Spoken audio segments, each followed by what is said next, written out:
ಒಂದು ಸೌಂದರ್ಯಹಳ್ಳಿನೂ ಅಷ್ಟೇ ಆ ಕಣ್ಣುಗಳ ಬಗ್ಗೆ ಅಮ್ಮನವರು ಅದಕ್ಕೆ ಕಮಲಾಕ್ಷಿ, ಕಮಲಾಕ್ಷಿ, ಕಾಮಾಕ್ಷಿ, ಮೀನಾಕ್ಷಿ, ವನಜಾಕ್ಷಿ, ವಿಶಾಲಾಕ್ಷಿ. ಅದಕ್ಕೋಸ್ಕರ ಈ ಒಂದು ಭಾಗ್ಯ ಯಾರಿಗೂ ಸಿಕ್ಕಲ್ಲ. ಲಕ್ಷ್ಮೀ ನರಸಿಂಹನ ಸ್ವಾಮಿಯ ಕಲ್ಯಾಣೋತ್ಸವದಲ್ಲಿ ಕುಳಿತಿದ್ರ ಎಲ್ಲರೂ ನಾಮಸ್ಮರಣೆ ಮಾಡುವಾಗ ಅಕ್ಕದಲ್ಲಿ ಪಕ್ಕದಲ್ಲಿ ಯಾರು ಏನ್ ಅನ್ಕೊಂತಾರೋ ಅದ್ರ ಬಗ್ಗೆ ಎಲ್ಲ ಯೋಚನೆ ಮಾಡಬೇಡಿ. ನಿಮ್ಮ ಮನಸ್ಸೆಲ್ಲ ಕೊಟ್ಬಿಡಿ. ನೀವೆಲ್ಲ ಎಲ್ಲಿ ಬಂದಿದ್ದೀರಾ ಅಂದ್ರೆ ಅಹೋಬಿಲ ಕ್ಷೇತ್ರ ಪವಿತ್ರವಾದ ವರಲಕ್ಷ್ಮಿ ಸಮೇತನಾಗಿರುವ ಲಕ್ಷ್ಮೀ ನರಸಿಂಹನ ಸಾನ್ನಿಧ್ಯದಲ್ಲಿ ಜಗದೇಕನಾಥನಾಗಿರುವ ಭಗವಂತ ಎಲ್ಲಾ ವಿಧವಾದ ದುಷ್ಟ ನಿಗ್ರಹಗಳನ್ನ ಮಾಡಿ ಎಲ್ಲಾ ವಿಧವಾದ ನವಗ್ರಹಗಳು ಭಗವಂತ ನಮಸ್ಕಾರ ಮಾಡುತ್ತೆ. ಹಾಗೆ ವರಮಹಾಲಕ್ಷ್ಮಿ ಆಗಿರುವ ಸಮಾಸೀನವಾಗಿ ಕುಳಿತಿರುವ ದೇವಿ ಎಲ್ಲಾ ವಿಧವಾದ ಇಷ್ಟ ಕಾಮ್ಯಗಳನ್ನು ನಿಮಗೆ ಪ್ರಸಾದಿಸ್ತಾಳೆ. ಅದಕ್ಕೋಸ್ಕರ ಇರುವ ಕಾಲದಲ್ಲಿ ಸ್ಥಿತೇ ಮನಸ್ಸಿ ಸುಸ್ವಸ್ಥೆ ಶರೀರೇ ಸತಿಯೋ ನರಃ ಧಾತು ಸಾಮ್ಯ ಸ್ಥೇ ಸ್ಮರ್ತ ವಿಶ್ವರೂಪಂ ಸಮಾಮಜಂ ತದಂತು ಪ್ರಿಯಮಾಣಿತು ಅಷ್ಟಪಾಷಾಣ ಸನ್ನಿಭಂ ಅಹಂ ಸ್ಮರಾಮಿ ಮದ್ಭಕ್ತಂ ನಯಾಮಿ ಪರಮಾಮೃತಿ. ಭಗವಂತನ ಹೇಳಿರೋದು ಇರೋ ಕಾಲದಲ್ಲಿ, ಅಂತ್ಯ ಕಾಲದಲ್ಲಿ, ಆ ಕಾಲದಲ್ಲಿ, ಈ ಕಾಲದಲ್ಲಿ ಯಾವಾಗ ಆವತ್ತು ಬರುತ್ತೆ ಯಾವಾಗ ಗೊತ್ತಾಗಲ್ಲ. ಅವಾಗ ಸ್ಮರಣೆ ಮಾಡ್ತೀವೋ ಮಾಡಲ್ವೋ ಅಂತ ನಮ್ಗೆ ತಿಳಿದಿರಲ್ಲ, ನಮ್ಗೆ ಯಾವ ಅರಿವಿರಲ್ಲ. ಆದ್ರೆ ಈ ಕಾಲದಲ್ಲಿ ನಾವು ಭಗವಂತನ ಸಾನ್ನಿಧ್ಯದಲ್ಲಿ ಅವನ ಸ್ಮರಣೆ ಮಾಡಿದ್ರೆ ಆ ಕಾಲದಲ್ಲಿ ಭಗವಂತ ಜ್ಞಾಪಕ ಮಾಡಿ ನಮ್ಮನ್ನು ಸತ್ಯವಾಗಿ ರಕ್ಷಣೆ ಮಾಡ್ತಾನೆ ಅಂತ ವರಾಹ ಪುರಾಣದಲ್ಲಿ ಭಗವಂತನೇ ಅಮ್ಮನವ್ರು ಹೇಳಿದ್ರಿಂದ ಮಹಾಲಕ್ಷ್ಮಿ ಜೊತೆಯಲ್ಲೇ ಇರ್ತಾಳೆ ಅಂತ, ಯುದ್ಧ ಮಾಡುವಾಗ ಬರೀ ತಾಯಿ ಜೊತೆ ಇರಲ್ಲ ಅಂತ. ಒಬ್ಬ ಸತ್ಯಭಾಮ ವಿಚಾರದಲ್ಲಿ ಅದರಿಂದ ವಿಮುಕ್ತ ಆಗ್ಬಿಡ್ತದೆ. ಸತ್ಯಭಾಮಿಯೇ ಯುದ್ಧವನ್ನು ನಡೆಸ್ತಾಳೆ. ಹಾಗಾಗಿ ಸಾಕಷ್ಟು ಜನ ಭಾರತ ದೇಶದಲ್ಲಿ ಸತ್ಯಭಾಮೆ ಇರ್ತಾರೆ, ಯುದ್ಧವನ್ನು ಮುನ್ನಡೆಸ್ತಾರೆ ಅಂತ. ಎಲ್ಲ ಎಲ್ರಿಗೂ ಕುತೂಹಲ. ಹೇಗೆಂದ್ರೆ ಹುಡುಗಿ ಹೇಗಿರ್ತಾಳೋ, ಹುಡುಗ ಈಗಿದಾನಲ್ಲ ಸಿಂಹಮುಖನಾಗಿ ಭಗವಂತ ಗಂಭೀರವಾಗಿ, ಹುಡುಗಿ ಕೂಡ ಸಿಂಹಮುಖ ಇದೆಯೋ ಅಥವಾ ವ್ಯಾಘ್ರಮುಖ ಇದೆಯೋ ಏನು ಅಂತ ಗೊತ್ತಿಲ್ಲ. ಆ ಒಂದು ಕುತೂಹಲದಲ್ಲಿ ಎಲ್ಲರಿಗೂ ಒಂದು ಕುತೂಹಲ ಇರುತ್ತಲ್ಲ. ಎಷ್ಟೊತ್ತು ಹುಡುಗನೇ ನೋಡ್ತಾ ಇರೋದು, ತಾಯಿನ ನೋಡ್ಬೇಕಲ್ಲ. ಸ್ವಲ್ಪ ಹುಡುಗಿ ನೋಡಿದ್ರೆ ತಾನೇ ವಾದ ಇಷ್ಟ ಮಾಡೋದಕ್ಕಾಗುತ್ತೆ.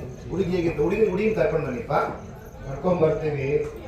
ನಮ್ಮ ಹುಡುಗಿ ಕಮಲಾಕ್ಷಿ, ಪ್ರಸನ್ನಾಕ್ಷಿ, ಪ್ರಸನ್ನ ಬದನೆ, ಕಮಲ ಸಂಭವೆ. ಆ ಹೆಣ್ಣನ್ನು ನೋಡ್ಬೇಕು ಅಂತಂದ್ರೆ ನಿಮ್ಮ ವರ ತಯಾರಾಗಿರ್ಬೇಕು. ನಿಮ್ಮ ವರ ಅದಕ್ಕೆ ಯೋಗ್ಯನಾಗಿರಬೇಕು. ನಮ್ಮ ಪ್ರಸನ್ನಾಕ್ಷಿ ಕಮಲಾಕ್ಷಿಯನ್ನ ನೋಡ್ಲಿಕ್ಕೆ ನಿಮ್ಮ ವರ ಕಾಯ್ತಿದ್ದಾರ. ಪ್ರಸನ್ನಾಕ್ಷಿ ಅಂದ್ರೆ ನಮ್ಮ ಹುಡುಗ ಮಾತ್ರ ಏನು, ನಮ್ಮ ಹುಡುಗ ಕರುಣಾಕಟಾಕ್ಷ. ಅವನ ಕಣ್ಣುಗಳು, ಅವನು ಕಮಲಾಕ್ಷ ಅಂತ ಯಾರನ್ನ ಕರೆಯೋದು, ಅವನನ್ನು ಕಮಲಾಕ್ಷ ಅಂತಾನೆ ಕರೆಯೋದು. ಭಗವಂತ ಯಾವ ಅವತಾರ ತಗೊಂಡ್ರು ಅವನ ಅಕ್ಷಿಗಳು ಕಮಲಾಕ್ಷವಾಗಿರುತ್ತೆ. ಕಮಲಾಕ್ಷ ಮಾತ್ರ ಅಲ್ಲ, ನವರಸಗಳನ್ನು ತೋರಿಸ್ತಾನೆ ನಮ್ಮ ಹುಡುಗ. ಇನ್ನೊಂದು, ನೀವು ಇನ್ನೂ ತುಂಬಾ ಹೊತ್ತು ಟೈಮ್ ಮಾಡಿದ್ರೆ ಅವನ ಕಣ್ಣುಗಳು ಬಂದು ಅಗ್ನಿಯಾಕ್ಷ, ಕ್ರೋಧಾಕ್ಷ ಆಗ್ಬಿಡುತ್ತೆ. ಇಲ್ಲ ಆದ್ರೂ ಉಗ್ರಂ ವೀರಂ ಮಹಾವಿಷ್ಣು ಅಂತ ಹೇಳ್ತೀವಿ. ಆ ಉಗ್ರವಾಗಿರುವ ಸ್ವರೂಪವನ್ನು ನೋಡ್ಬೇಕಂತ ನಮ್ಮ ಹುಡುಗಿ ಭಯ ಪಡ್ತಾಳೋ ಏನೋ ಅಂತ ಒಂದು ಭಯ ನಮಗೆ. ಹೌದಾ? ಇಂಥ ಕ್ವಶನ್ಸ್ ಎಲ್ಲ ಕೇಳಿದ್ರೆ ಸ್ವಲ್ಪ ಯೋಚನೆ ಮಾಡ್ಬೇಕು. ಇಲ್ಲ ಹುಡುಗ ಆವಾಗ ಬರೀ ದುಷ್ಟ ನಿಗ್ರಹ ಮಾಡುವಾಗ ಮಾತ್ರ ಉಗ್ರವಾಗಿರ್ತಾನೆ.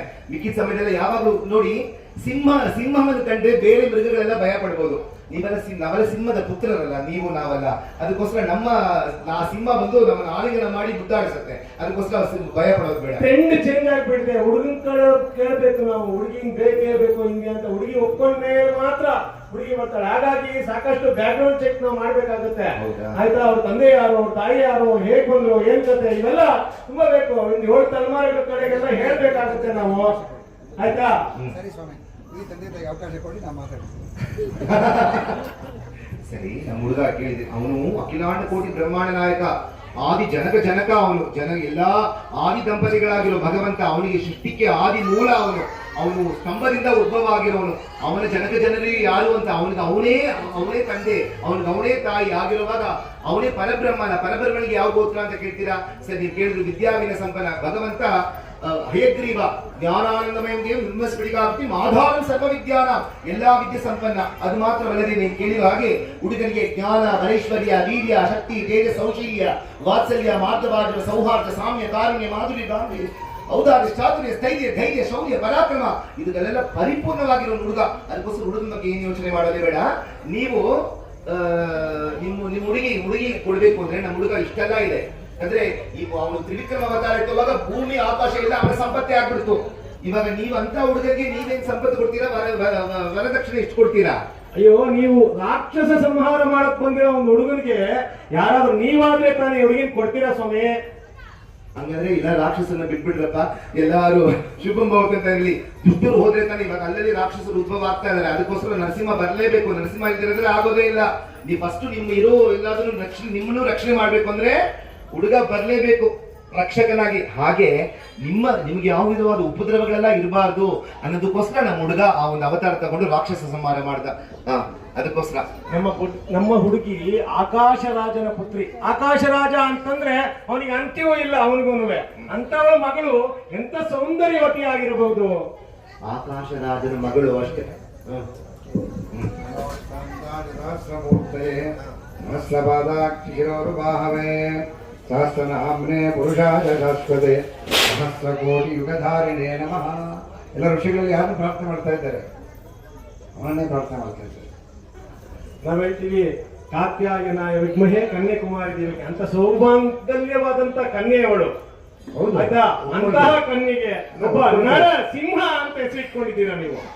ಹೇಗೆ ನಾವು ಅದನ್ನ ಇದ್ ಮಾಡಿ ಆಕೆನ ಸಿಂಹಕ್ಕೆ ಕೊಟ್ಟ ಮುಖಾಂತರ ಮದುವೆ ಮಾಡ್ಬಿಡ್ತೀವಮ್ಮ ಅಂತಂದ್ರೆ ಬರೋಕ್ ಸಾಧ್ಯವಾ? ಅವಮಾನ ಮಾಡಿದ್ರೆ ಹೇಗೆ ನಮ್ಗೆ? ಈಗ ಒಂದು ನಿಮಿಷ, ಈಗ ಇಷ್ಟೊತ್ತು ಮಾತಾಡ್ತಾನೆ ಇದ್ದೀರಾ, ತಂದೆ ತಾಯಿಗೆ ಅವ್ರ ತಂದೆ ತಾಯಿಗೆ ಅವಕಾಶ ಕೊಡ್ತಾರೆ ಮಾತಾಡಕ್ಕಾಗುತ್ತೆ. ಅಲ್ಲ, ಹಾಗೆ ಹುಡುಗಿಯ ಸೋದರ ಮಾವ ಅಂತ ಅವಾಗಲೇ ಹೇಳ್ಬಿಟ್ರಿ ಇವ್ರು. ಹೇಳಿದ್ರೆ ಹಾಗಾಗಿ ನನ್ನ ಜವಾಬ್ದಾರಿಯನ್ನು ನಾನು ನಿರ್ವಹಣೆ ಮಾಡಬೇಕಾಗಿದೆ. ಜವಾಬ್ದಾರಿ ಆಯ್ತು, ಅವ್ರನ್ನೊಂದು ಮಾತು ಕೇಳಕ್ಕೆ ಅವಕಾಶ ಮಾಡ್ಕೊಡಿ. ಅಲ್ಲ, ಆಗ್ಲೇ ಕಾಶಿಗೆ ಹೋಗ್ತಾ ಇದ್ದ ನಿಮ್ ಹುಡುಗನ ನಾವು ಪಾದ ಪೂಜೆ ಪಾದ ಅರ್ಚನೆ ಮಾಡಿ ಕರ್ಕೊಂಡು ಬಂದಿದ್ದೀವಿ.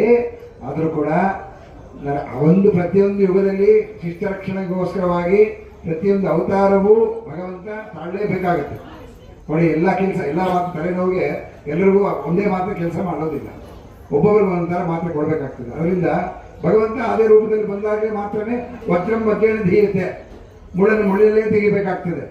ಮೆತ್ತಗೆ ಬಂದ ಮಾಡ್ತೀನಿ ಅಂದ್ರೆ ಆಗೋದಿಲ್ಲ. ಅದರಿಂದ ಈ ಲಕ್ಷ್ಮಿಯನ್ನ ವರ್ಷದಕ್ಕೋಸ್ಕರವಾಗಿ ನಮ್ಮ ನರಸಿಂಹನೇ ಜೋರಾಗೆ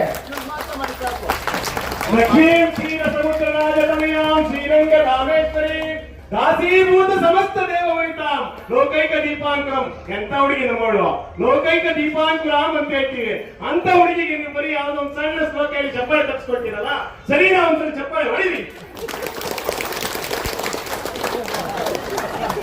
ಇನ್ನೊಂದು ಶ್ಲೋಕ ಹೇಳ್ತೀವಿ, ಸರಿ ಆಯ್ತು.